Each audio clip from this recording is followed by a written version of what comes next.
অনুভৱ কৰক আপুনি আচলতে কি বিচাৰে। ইয়াৰ দ্বাৰা আপুনি পখিলাৰ পিছত দৌৰাৰ পৰা বাচিব আৰু সোণ খন্দাত লাগি যাব। লক্ষ্য নিৰ্ধাৰণত লেখকৰ এটা প্ৰিয় শব্দ হ'ল স্পষ্টতা। আপুনি কোন হয়, আপোনাৰ ইচ্ছাবোৰ কি কি আৰু আপুনি জীৱনত কি পাব বিচাৰে, এইবোৰৰ স্পষ্টতা। যদি আপুনি জীৱনত কেৱল এটা বস্তুহে কৰিব পাৰিব বা হ'ব পাৰিব, তেন্তে সেইটো কি হ'ব? এতিয়া বহুতৰে মনত এইটো কথা আহিব যে মই কি বিচাৰোঁ, সেইটো দেখোন মই নিজেই নাজানো। কেনেকৈ জানিম? ইয়াৰ বাবে এটা অতি সহজ উপায় আছে।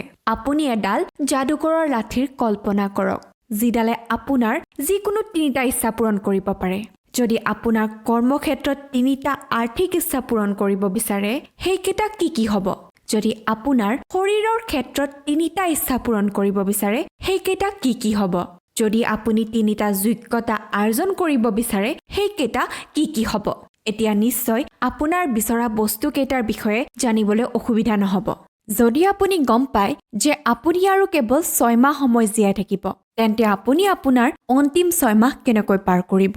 এই প্ৰশ্নটো সোধাৰ লগে লগে আপোনাৰ মনত যিটো কথা প্ৰথমে মনলৈ আহিব, সেইটোৱে হৈছে আপোনাৰ বাবে প্ৰকৃত জীৱনৰ মূল্য। আপুনি কাগজ আৰু কলম লওক আৰু গোটেই জীৱনকালত পাব বিচৰা লক্ষ্যৰ এখন লিষ্ট বনাওক, য'ত অতি কমেও 100টা লক্ষ্য থাকিব লাগিব।